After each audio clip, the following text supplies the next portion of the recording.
Bonjour et bienvenue pour cette nouvelle vidéo, une vidéo comme d'habitude assez impromptue, donc certains diront que j'ai calculé mon coup parce que je suis un malin avec un t-shirt un peu particulier, effectivement.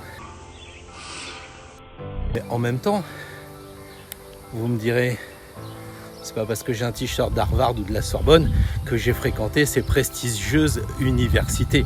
Donc il faut se méfier aux apparences, elles sont parfois trompeuses. Et puisqu'on parle de tromper, il y a un dieu que j'aimerais bien évoquer aujourd'hui avec vous. C'est le dieu Mercure. Puis alors ma belle-fille qui me parle toujours de ce Mercure rétrograde, c'est le nom d'un site américain où Mercure évidemment est très connu. C'est normal, en plus c'est le dieu de la communication, donc forcément on communique. Il y a eu aussi d'autres communications, j'ai vu ça dans les messages observations qui disaient oui bah tu fais une vidéo sur le cancer, moi qui suis Gémeaux c'est fichu. Alors justement c'est pas fichu puisqu'on va parler de la planète des Gémeaux et puis en même temps on fera plaisir à la planète Mercure pour la maîtrise qu'elle a sur la Vierge, donc du coup tout le monde va être content. Voilà.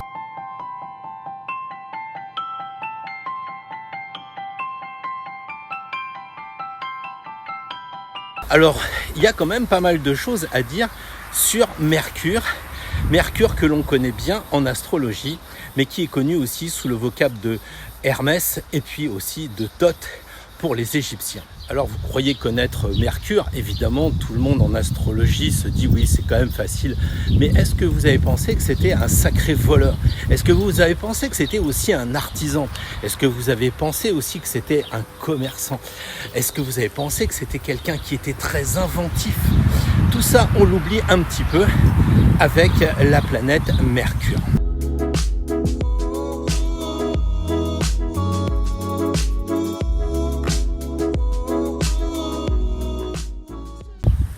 Alors si Mercure est magicien, si Mercure est inventif, s'il est créatif, s'il est commerçant, évidemment vous faites tout de suite le lien avec le battleur. Et c'est assez amusant parce qu'on a affaire à un jeune un peu ado, et Mercure nous rappelle clairement ce genre de personnage. Mais il n'est pas lié uniquement à la mythologie grecque ou égyptienne et romaine, on retrouve aussi ce petit diablotin, on va dire, dans bien d'autres traditions. Alors il y a Raven chez les Esquimaux, il y a Loki dans les pays nordiques, sorte de petit renard je crois pour les Esquimaux. On a évidemment Hermès, on a Mercure, on a donc son nom de base pour nous Mercure, mais on a aussi pour la tradition d'Amérique du Nord, on a Coyote, Bip Bip. Donc on voit au travers de ces représentations que l'on a une sorte d'Hermès international qui est toujours prêt à officier dans la blague, et il fait beaucoup de jeux de mots, et ça tombe bien parce que le battleur, on le sait, c'est un aigle, et donc le langage des oiseaux est vraiment présent, les mots sont présents avec Mercure, Thoth, le dieu de l'écriture. Si on devait dire que Mercure c'est le patron du signe des Gémeaux, c'est-à-dire les lettres, et il serait alors le patron des chiffres pour la Vierge. Donc quelqu'un quand même de très polyvalent. Mais alors comment il en est arrivé là? Parce que la problématique est là, comment il en est arrivé là? Et puis surtout, quand il est dans votre thème, la vraie question c'est il se situe où? Il se situe où dans votre thème? Qu'est-ce que ça signifie? Et c'est tout ça qu'on va voir, et je pense qu'il y en a pas mal à réfléchir. Ça va être sans doute passionnant. À dire vrai, on en est arrivé là parce que c'est un être polymorphe, le père Hermès. Oui, il est évidemment le frère d'Apollon. Donc frère d'Apollon avec Mercure, on voit déjà cette idée de dualité. On a également le fait qu'il soit donc le maître de deux signes astrologiques et par conséquent de deux maisons astrologiques aussi. Donc il y a cette idée de double chez Hermès, il y a cette idée de prendre beaucoup de visages, et c'est ce que nous allons voir maintenant. Douy, t'es une vache ou quoi? Tu me copies? les maîtres sont à l'image de leurs animaux, mais moi j'ai l'impression que c'est toi qui es devenu végétarien. En fait, il semble bien qu'il faille remonter à la conception d'Hermès carrément pour bien comprendre qui il est. En réalité, c'est le fils du dieu Zeus. La conception a été vraiment particulière parce que Zeus a quitté le lit conjugal, il a abandonné sa femme Héra pour aller évidemment retrouver une compagne. En fait, c'était Maïa. Et Maïa, c'est vraiment une personne un peu particulière, c'est la nymphe des bois. Et ils vont donc concevoir tous les deux, avance Louis, ils vont concevoir tous les deux Hermès.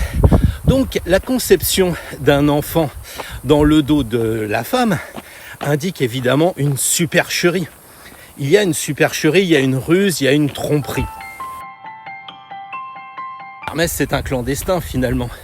Et donc, si tu regardes la maison dans laquelle se situe Hermès pour toi, tu as toutes les chances, mais alors vraiment toutes les chances, de savoir où tu triches, où tu mens. Parce que, évidemment, on ment tous. On ne peut pas tous dire la vérité. Sinon, après, ça crée des polémiques. Tu vois, moi par exemple, est-ce que je suis Verseau ou pas Verseau ? Donc on va me dire, ah oui, mais s'il est Verseau, alors quand il va faire les tirages, il va prendre parti. Alors est-ce que je dois dire vraiment que je suis de ce signe-là ou pas ? Quelquefois, tu es bien obligé de rester dans la discrétion. Donc Mercure, conçu, on va dire un petit peu, même beaucoup, en dehors des liens du mariage, il y a tricherie, il y a duperie. Donc le lieu où il se trouve dans ton thème, c'est là où tu n'as pas la possibilité de vraiment dire tout ce que tu as envie de dire, surtout que tu caches des choses. Bon alors notre enfant là, il est né, Mercure, qu'est-ce qui se passe ? Il est dans son berceau et puis ça lui plaît pas. Il est né à Cyclène, en Arcadie, et il voudrait bien avoir des idées d'aventure, il voudrait bien bouger, il remue, il se tourne dans tous les sens, parce que c'est un enfant assez dynamique. Et donc, dans ton thème, le signe qui est estampillé avec Mercure, ou même si tu préfères la maison, eh bien ce sera les endroits où tu bougeras le plus, où tu auras le plus envie de faire quelque chose. Et c'est pas forcément comme Mars d'agir, mais c'est de bouger, de remuer, ça pétille un peu comme l'adolescence. Pour Homère, il dit que Mercure s'agace. Et je crois qu'effectivement, c'est un peu ça. Comme tous les signes d'air, il y a un peu d'agacement. Peut-être pas dans la balance qui est plus mesurée, mais en tout cas, en ce qui concerne les Verseaux, il y a cette idée d'agacement, cette idée de nerf. Et je crois qu'effectivement, on peut imaginer cet enfant se tourner dans tous les sens et être énervé, envie de sortir de son berceau. Alors arriva ce qui devait arriver, il réussit à se barrer de ses langes, il va s'en aller et il va parcourir l'Arcadie, il va effectivement découvrir des gens, des personnes et ça va être beaucoup de hasard, beaucoup de coïncidences dans ces rencontres. Et je crois que c'est ça que tu peux imaginer facilement dans ton thème en fonction d'où est placé Mercure, c'est-à-dire les clins d'œil du destin, les petites rencontres. Tu vois, puisqu'il est le dieu de la communication, eh bien tu commences à te dire, tiens, je voudrais savoir si mon métier il est ok, est-ce que... Et là tu es dans le médical et tu regardes la télé, tu vois que des choses médicales. Bon, tu me diras en ce moment c'est un peu facile, mais ça te conforte un peu qu'il est peut-être plus prudent pour l'instant de rester.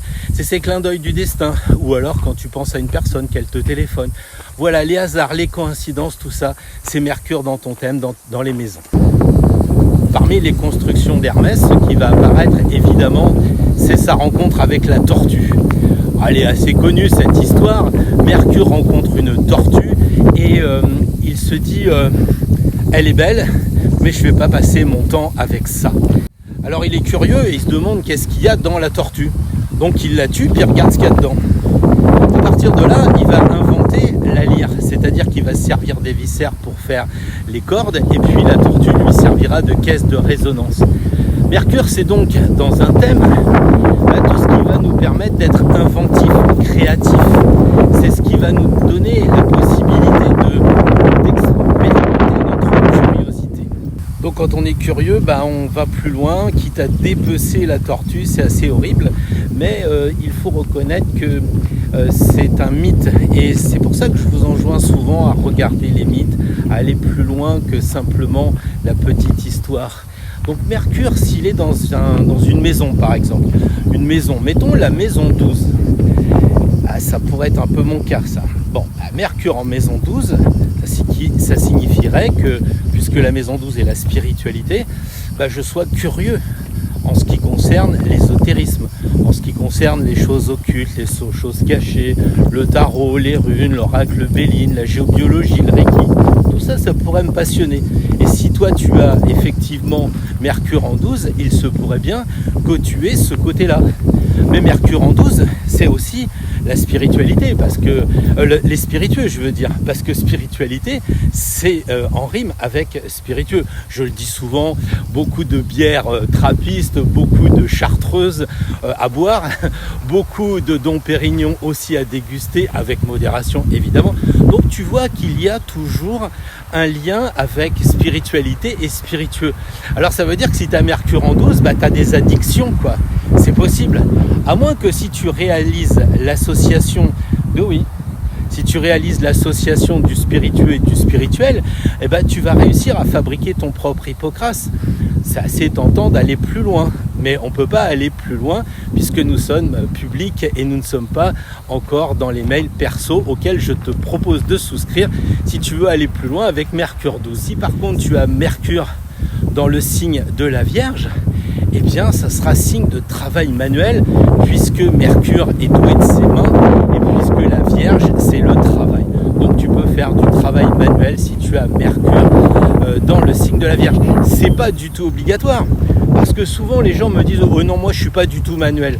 Ben oui, parce qu'il y a tellement de cordes à la lyre, de cordes à son arc que justement on a cette tendance à négliger des aspects de notre thème, mais il est tellement riche. On peut peut-être pas justement utiliser tout ce que le constructeur il a mis dans la voiture. Et il suffit de regarder ton téléphone, déjà tu dois utiliser 10%. Donc c'est à peu près la même chose en ce qui concerne ton thème astrologique. Alors après, évidemment, on a la lassitude qui va arriver chez Mercure, parce que si c'est un enfant bougeant, si vous avez un enfant mercurien, vous savez de quoi je parle. Mercure, il va avoir vraiment cette envie de passer à autre chose rapidement. Quand vous avez un mercurien chez vous, un Gémeaux, c'est le coup de vent, quoi. Il vient, il passe, il prend un peu de céréales, il mange, au revoir maman et il s'en va. Et il faut bien comprendre que c'est un peu leur état d'esprit, quoi. C'est exactement ce que l'on peut trouver chez les amis Gémeaux. Et alors du coup, évidemment, Mercure, il va se lasser de sa lyre, il va la pousser et puis il va sortir et il va aller voir son frère. Alors le frère de Mercure, tout le monde le connaît, c'est Apollon. C'est pour ça que Apollon c'est le soleil, que Mercure est toujours dans le même signe que son frère, ou bien dans le signe d'avant ou le signe d'après. Ça, c'est assez connu, ça nous repère facilement quand on fait de l'astrologie. Donc Mercure va voir son frère, et son frère, lui, est beaucoup plus sérieux, raisonnable avec le soleil. C'est des considérations très très sérieuses. Mercure, lui, ou si vous préférez Hermès, eh bien il regarde son frère avec son troupeau, et au lieu d'essayer de travailler pour en acheter, pour en fabriquer, bref, non, il va faire une astuce. Il va lui prendre son troupeau. Et qu'est-ce qu'il va faire? Il va fabriquer, puisque c'est un fabricant, un artisan, il va fabriquer des sandales, et les sandales, il va les mettre à l'envers. C'est des sandales spéciales pour la fuite, parce qu'il vole le troupeau d'Apollon, il s'en va, et tout le monde, évidemment, va suivre les traces qui sont dans le mauvais sens. Et c'est comme ça que notre ami Hermès va ne pas se faire arrêter plus tard. Donc il y a chez Hermès un côté voleur, un côté, c'est pas l'assassin, c'est le taquin qui vole un petit peu plus pour s'amuser qu'autre chose. Alors voilà un peu le verso et le recto de ma promenade, comme ça tu vois un petit peu où je me promène, ce qui me permet de te parler un petit peu de la suite, c'est-à-dire qu'après avoir volé le troupeau, après avoir fait de la lyre avec une tortue, eh ben notre ami va vouloir festoyer, mais alors évidemment c'est pas comme les amis taureaux, on n'est pas du tout sur cette logique-là, on est plutôt pour s'amuser en festoyant, et c'est pour ça qu'il va prendre les 2 vaches à son frère, et avec ça il va les couper en 12 morceaux. Évidemment, si tu me suis, tu dis ah bah tiens, c'est intéressant. On a deux vaches qui correspondent à deux zodiaques. On a le zodiaque des signes et puis aussi on a le zodiaque des maisons astrologiques. Donc deux vaches, deux zodiaques, et évidemment il le coupe en 12 et toi tu vas te dire bah sûrement que Mercure était astrologue. Mais non, Mercure il est un dieu de l'Olympe et évidemment il y a 12 dieux de l'Olympe. Donc il va sacrifier les deux vaches pour rendre honneur aux 12 dieux dont il fait évidemment partie. Et ce qui signifie quoi?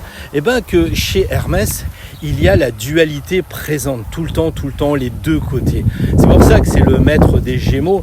C'est pour ça aussi qu'à chaque fois, il y a cette idée qu'il est avec son frère Apollon, ou bien qu'il va chercher un autre nom en s'appelant Thoth, en s'appelant Hermès et ainsi de suite. Donc, il y a, dans cette histoire de vaches et d'Olympe, une idée aussi de calcul. C'est-à-dire que 12, c'est pas anodin. Lui, il est le dieu de la communication. Il sait qu'il doit travailler son côté sympa avec les autres. Donc là, il va rendre grâce en sacrifiant deux vaches parce qu'il calcule que c'est une bonne chose. C'est pour ça que plus tard, ce sera, on le verra à la fin, le dieu des commerçants.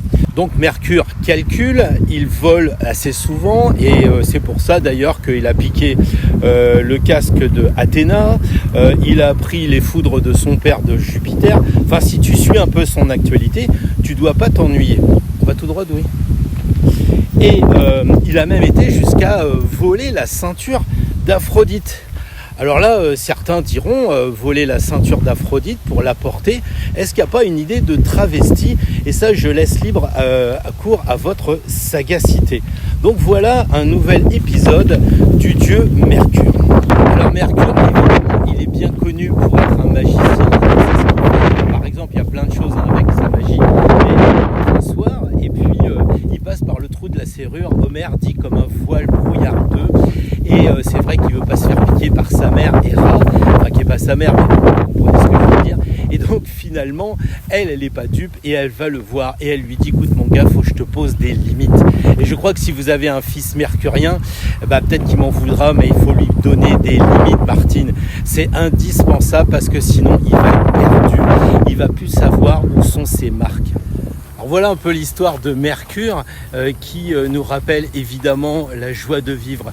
Ce qui signifie que si vous avez un Mercure dans la maison par exemple 5 et que même si vous avez 70 ans, c'est pas grave. Mettez-vous à écrire, mettez-vous à peindre, créez Mercure en 5, c'est ça. Il n'y a pas d'âge, justement puisqu'il nous dit qu'on est des adolescents, on est des jeunes. Mercure en 3, Mercure en 3. Reprenez des études, évidemment pas pédagogiques, mais andragogiques, c'est-à-dire des études pour les grands, pour les adultes, des études qui sont faites pour vous et pas des études qui sont faites pour un système, pour que vous ayez 3 bons points, une image. Non, pas du tout. De faire vraiment des formations pour vous développer, pour devenir de plus en plus libre sur votre chemin, c'est certain. Donc Mercure en 5, Mercure en 3, bref, je ne vais pas tous les faire, mais vous sentez quand même ce que je veux dire au travers de Mercure. Pour les comptes en général, eh bien Mercure c'est Gémini, Gémini c'est la conscience. Pour nous occidentaux, ceux qui travaillent sur le développement personnel, sur la spiritualité, on parlera plus d'enfants intérieurs. Et je crois que ça c'est très intéressant, c'est de développer ce côté de ce que l'on a remis au fond parce qu'on est devenus des adultes. Et est-ce que c'est pas, comme dirait la justice, le temps de prendre le miroir, de se regarder et de dire est-ce que je suis devenu un vrai adulte ou est-ce que je suis devenu un faux ado? Donc c'est sur cette question que je vais vous laisser et que je vous souhaite une très belle semaine. Je vous dis à samedi. J'espère que vous serez là malgré les vacances parce que en fait, les astres continuent de tourner, ils ne s'arrêtent pas. Quoi qu'il arrive, tout le monde tourne. Et je vois pas pourquoi j'arrêterai de tourner les vidéos pour l'instant. Je vais faire comme les astres, je vais être dans la même mesure. Allons-y, tournons. Sur ce, à samedi prochain. Et d'ici là, prenez bien votre chemin.